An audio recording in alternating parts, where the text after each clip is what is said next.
శ్రీ సాయినాథాయ నమః. శ్రీ సాయి సచ్చరిత్రము 50వ అధ్యాయము. కాకాసాహెబ్ దీక్షిత్, టెంబెస్వామి, బాలారాం దురంధర్ కథలు. శ్రీ సాయి సచ్చరిత్ర మూలములోని 50వ అధ్యాయము 39వ అధ్యాయములో చేర్చడం జరిగినది. కారణము అందులోని ఇతివృత్తము కూడా ఇదియే కనుక సచ్చరిత్రలోని 51వ అధ్యాయము ఇచ్చట 50వ అధ్యాయముగా పరిగణించవలెను.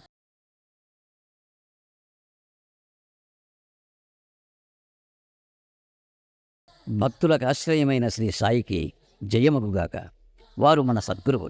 వారు మనకు గీతార్థమును బోధించెదరు. మనకు సర్వశక్తులను కలుగజేయుదురు. ఓ సాయి, మా యందు కనికరించుము, మమ్ము కటాక్షింపుము. చందన వృక్షములు మలయపర్వతముపై పెరిగి వేడిని పోగొట్టును. మేఘములు వర్షమును కురిపించి చల్లదనము కలుగజేయుచున్నవి. వసంత ఋతువునందు పుష్పములు వికసించి అవి దేవుని పూజ చేయుటకు వీలు కలుగజేయుచున్నవి. అట్లనే సాయిబాబా కథలు మనకు ఊరటను సుఖశాంతులను కలుగజేయుచున్నవి. సాయి కథలు చెప్పువారును వినువారును ధన్యులు, పావనులు. చెప్పువారి నోరును వినువారి చెవులను పవిత్రములు. కాకాసాహెబ్ దీక్షిత్ మధ్య పరగణాలలోని ఖాండ్వా గ్రామమందు వడనగర నాగర బ్రాహ్మణ కుటుంబములో హరిసీతారాం ఉరఫ్ కాకాసాహెబ్ దీక్షిత్ జన్మించాను. ప్రాథమిక విద్యను ఖాండ్వా, హింగన్ ఘాటులలో పూర్తి చేశాను. నాగపూర్లో మెట్రిక్ వరకు చదివాను. బొంబాయిలోని విల్సన్, ఎల్ఫిన్స్టన్ కాలేజీలలో చదివి 1883లో పట్టభద్రుడయ్యాను. న్యాయవాది పరీక్షలో కూడా ఉత్తీర్ణుడై లిటిల్ అండ్ కంపెనీలో కొలువునకు చేరాను. తుదకు తన సొంత న్యాయవాదుల కంపెనీ పెట్టుకునేను. 1909కి ముందు సాయిబాబా పేరు కాకాసాహెబ్ దీక్షిత్కు తెలియదు. అటు పిమ్మట వారు బాబాకు గొప్ప భక్తులయ్యారు. ఒకానొకప్పుడు లోనావాలాలో ఉన్నప్పుడు తన పాత స్నేహితుడకు నానాసాహెబ్ చాందోర్కర్ను చూచాను. ఇద్దరునూ కలిసి ఏవో విషయములు మాట్లాడుకునిరి. కాకాసాహెబు తాను లండన్లో రైలుబండి ఎక్కుచుండగా కాలు జారిపడిన అపాయమును గుర్చి వర్ణించాను. వందల కొలది ఔషధములు దానిని నయము చేయలేకపోయాను. కాలు నొప్పియు కుంటితనమును పోవలనున్నచో అతడు సద్గురువగు సాయి వద్దకు పోవలనని నానాసాహెబు సలహా ఇచ్చాను. సాయిబాబా విషయమై పూర్తి వృత్తాంతమును విశదపరిచాను. సాయిబాబా నా భక్తుని సప్త సముద్రముల మీద నుంచి కూడా పిచ్చుక కాలికి దారము కట్టి ఇచ్చినట్లు లాగుపుని వచ్చాడాను అను వాగ్దానమును, ఒకవేళ వాడు తనవాడు కానిచో వాడు తనచే ఆకర్షింపబడడు అనియు వాడు తన దర్శనమే చేయలేడనియు బాబా చెప్పిన సంగతి తెలియజేశాను. ఇదంతయు విని కాకాసాహెబు సంతసించి సాయిబాబా వద్దకు పోయి వారిని దర్శించి కాలు యొక్క కుంటితనము కంటే నా మనస్సు యొక్క కుంటితనమును బాగుచేసి శాశ్వతమైన ఆనందమును కలుగజేయమని వేడుకొనిదనని నానాసాహెబుతో చెప్పాను. కొంతకాలము పిమ్మట కాకాసాహెబ్ అహ్మద్నగర్ వెళ్ళాను. బొంబాయి లెజిస్లేటివ్ కౌన్సిల్లో ఓట్లకే సర్దార్ కాకాసాహెబ్ మిరీకర్ ఇంట్లో దిగాను. కాకాసాహెబ్ మిరీకర్ కొడుకు బాలాసాహెబ్ మిరీకర్. వీరు కోపర్గాంకు మామల్తదారు. వీరు కూడా గుర్రపు ప్రదర్శన సందర్భంలో అహ్మద్నగర్ వచ్చి ఉండిరి. ఎలక్షన్లు పూర్తయిన పిమ్మట కాకాసాహెబ్ షిరిడీకి పోవ నిశ్చయించుకున్నాను. మిరీకర్ తండ్రి కొడుకులు వీరిని ఎవరి వెంట షిరిడీకి పంపవలనా అని ఆలోచించుచుండిరి. షిరిడీలో సాయిబాబా వీరిని ఆహ్వానించుటకు సిద్ధపడుచుండెను. అహ్మద్నగర్లోనున్న శ్యామ మామగారు తన భార్య ఆరోగ్యం బాగా లేదనియు శ్యామాను తన భార్యతో కూడా రావలసినదనియు టెలిగ్రామ్ ఇచ్చిరి. బాబా ఆజ్ఞను పొంది శ్యామ అహ్మద్నగర్ చేరి తన అత్తగారికి కొంచెం నయముగా నున్నదని తెలుసుకొనెను.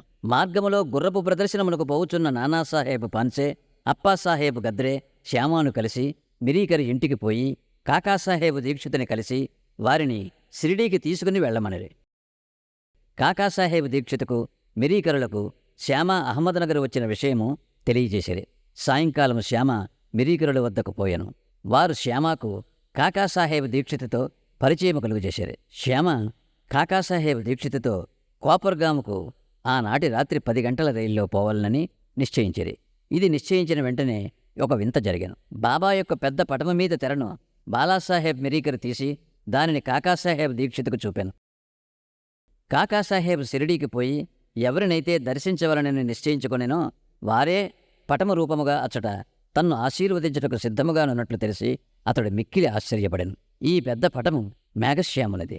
దానిపై అద్దము పగిలినందున అతడు దానికి ఇంకొక అద్దము వేయుటకు మిరీకరుడు వద్దకు పంపాను. చేయవలసిన మరమ్మత్తు పూర్తి చేసి ఆ పటమును కాకాసాహెబ్ శ్యామాల ద్వారా షిరిడీకి పంపుటకు నిశ్చయించిరి. 10 గంటల లోపల స్టేషన్కు పోయి టిక్కెట్టు కొనిరి. బండి రాగానే సెకండ్ క్లాస్ క్రిక్కిరిసి ఉండుటచే వారికి జాగా లేకుండెను. అదృష్టవశాత్తు గార్డు కాకాసాహేబ్ స్నేహితుడు. అతడు వారిని ఫస్ట్ క్లాసులో కూర్చుండబెట్టెను. వారు సౌఖ్యముగా ప్రయాణము చేసి కోపరుగాములో దిగిరి. బండి దిగగానే షిరిడీకి పోవుటకు సిద్ధముగానున్న నానాసాహెబ్ చందోర్కర్ను చూచి మిక్కిలి ఆనందించిరి. కాకాసాహేబు నానాసాహెబు కౌగిలించుకునిరి. వారు గోదావరిలో స్నానము చేసిన పిమ్మట షిరిడీకు బయలుదేరిరి. షిరిడీ చేరి బాబా దర్శనము చేయగా కాకాసాహేబు మనస్సు కరిగాను. కండ్లు ఆనంద బాష్పములచే నిండెను. అతడు ఆనందముచే పొంగి పొరలుచుండెను. బాబా కూడా వారి కొరకు తాము కనిపెట్టుకుని ఉన్నట్లును వారిని తోడ్కొని వచ్చుటకై శ్యామాను పంపినట్లును తెలియజేశాను.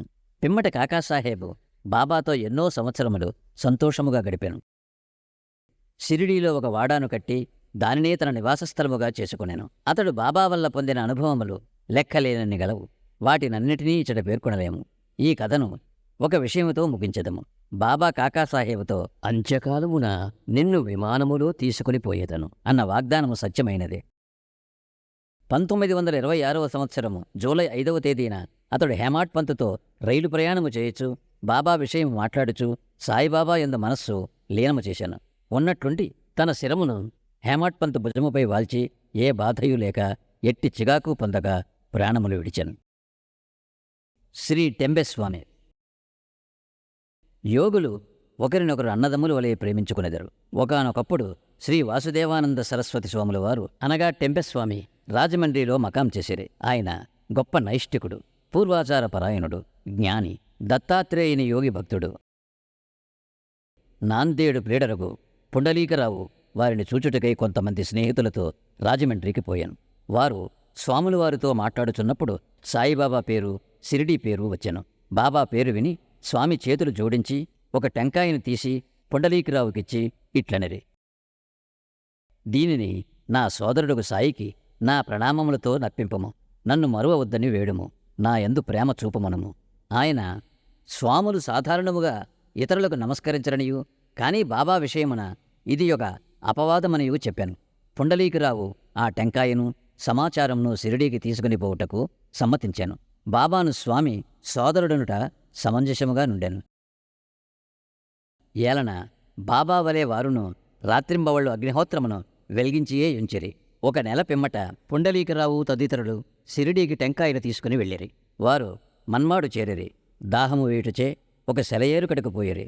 పరగడుపున నీళ్లు త్రాగకూడదని కారపు అటుకులు ఉపాహారము చేసిరి. అవి మిక్కిలి కారముగా ఉండుటచే టెంకాయను పగులుకొట్టి దాని కోరును అందులో కలిపి అటుకులను రుచికరముగా చేసిరి. దురదృష్టము కొలది ఆ కొట్టిన టెంకాయి స్వాముల వారు పుండలీకరావుకిచ్చినది. షిరిడీ చేరున్నప్పటికీ పుండలీకరావుకి ఈ విషయం జ్ఞప్తికి వచ్చాను. అతడు మిగుల విచారించాను. భయముచే వణుకుచూ సాయిబాబా వద్దకేగాను. టెంకాయ విషయము అప్పటికే సర్వజ్ఞుడకు బాబా గ్రహించాను.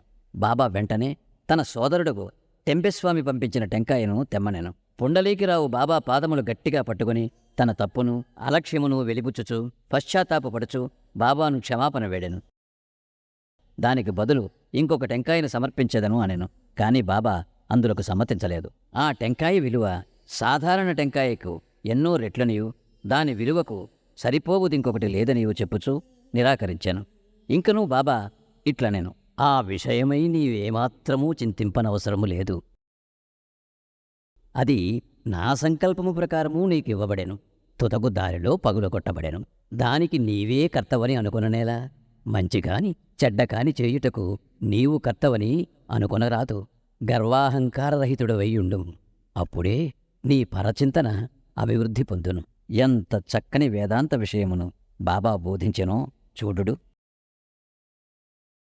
బాలారాం దురంధర్. బొంబాయికి దగ్గరున్న శాంతాక్రజులో పఠారే ప్రభుజాతికి చెందిన బాలారాం దురంధర్ అనువారుండిరే. వారు బొంబాయి హైకోర్టులో న్యాయవాది. కొన్నాళ్లు బొంబాయి న్యాయశాస్త్ర కళాశాలకు ప్రిన్సిపాల్గా నుండెను. దురంధర్ కుటుంబంలోని వారందరూ భక్తులు, పవిత్రులు, భగవచ్చింతన గలవారు. బాలారాం తన జాతికి సేవ చేశాను. ఆ విషయమై ఒక గ్రంథము రాశాను. అటు పిమ్మట తన దృష్టిని మతము, ఆధ్యాత్మిక విషయముల వైపు మరలించాను. గీతను, జ్ఞానేశ్వరుని, వేదాంత గ్రంథములను, బ్రహ్మ విద్య మొదలగు వానిని చదివాను. అతడు పండరీపుర విఠోబా భక్తుడు. అతనికి 1912లో సాయిబాబాతో పరిచయం కలిగాను. 6 నెలలకు పూర్వము తన సోదరులకు బాబుల్జీయును వామనరావును షిరిడీకి పోయి బాబా దర్శనము చేసిరి. ఇంటికి వచ్చి వారి అనుభవములను బాలారామునకు ఇతరులకు చెప్పిరి. అందరూ బాబాను చూడ నిశ్చయించిరి. వారు షిరిడీకి రాకమునిపే బాబా ఇట్లు చెప్పాను, ఈ రోజున నా దర్బారు జనులు వచ్చుచున్నారు. దురంధర సోదరులు తమ రాకను బాబాకు తెలియజేయనప్పటికీ బాబా పలికిన పలుకులు ఇతరుల వలన విని విస్మయముందిరి. తక్కిన వారందరూ బాబాకు సాష్టాంగ నమస్కారము చేసి వారితో మాట్లాడుచూ కూర్చునియుండిరి. బాబా వారితో ఇట్లనెను, వీరే నా దర్బారు జనులు. ఇంతకు ముందు వీరి రాకయే మీకు చెప్పియుంటిని. బాబా దురంధర సోదరులతో ఇట్లనెను, గత 60 తరముల నుండి మనముండురలము పరిచయము గలవారము. సోదరులందరూ వినయ విధేయతలు గలవారు. వారు చేతులు జోడించుకుని నిలిచి బాబా పాదముల వైపు దృష్టిని నిగడించిరి. సాత్విక భావములు అనగా కండ్ల నీరు కారుట, రోమాంచము, వెక్కుట, గొంతుగా ఆర్చుకొని పోవుట మొదలగునవి వారి మనస్సులను కరిగించాను. వారందరూ ఆనందించిరి. భోజనానంతరము కొంత విశ్రమించి తిరిగి మసీదుకు వచ్చిరి. బాలారాం బాబాకు దగ్గరగా కూర్చొని బాబా పాదములు ఒత్తుచుండెను. బాబా చిరుము త్రాగుచూ దానిని బాలారామునికిచ్చి పీల్చుమనెను. బాలారాం చిరుము పీల్చుటకు అలవాటు పడి ఉండలేదు. అయినప్పటికీ దానిని అందుకొని కష్టముతో పిలిచాను. దానిని తిరిగి నమస్కారములతో బాబాకు అందజేశాను. ఇదియే బాలారామునకు శుభ సమయము. అతడు 6 సంవత్సరముల నుండి ఉబ్బసము వ్యాధితో బాధపడుచుండెను. ఈ పొగ అతని వ్యాధిని పూర్తిగా నయము చేశాను. అది అతనిని తిరిగి బాధ పెట్టలేదు. 6 సంవత్సరముల పిమ్మట ఒకనాడు ఉబ్బసము మరల వచ్చెను. అదే రోజు అదే సమయమందు బాబా మహాసమాధి చెందెను. వారు షిరిడీకి వచ్చినది గురువారం. ఆ రాత్రి బాబా చావడి ఉత్సవము చూచు భాగ్యము దురంధర సోదరులకు కలిగాను. చావడిలో హారతి సమయమందు బాలారాము బాబా ముఖమునందు పాండురంగుని తేజస్సును, ఆ మరుసటి ఉదయము కాకడ హారతి సమయమందు అదే కాంతిని, పాండురంగ విఠలుని ప్రకాశమును బాబా ముఖమునందు కనెను. బాలారాం దురంధర్ మరాఠీ భాషలో తుకారాం జీవితమును వ్రాశాను. అది ప్రకటింపబడకమునిపే అతడు చనిపోయాను. 1928లో అతని సోదరులు దానిని ప్రచురించిరి. అందు బాలారాం జీవితము ప్రప్రథమమును రాయబడెను. అందు వారు షిరిడీకి వచ్చిన విషయము చెప్పబడి ఉన్నది. 50వ అధ్యాయము సంపూర్ణము. సద్గురు శ్రీ సాయినాథార్పణమస్తు. శుభం భవతు.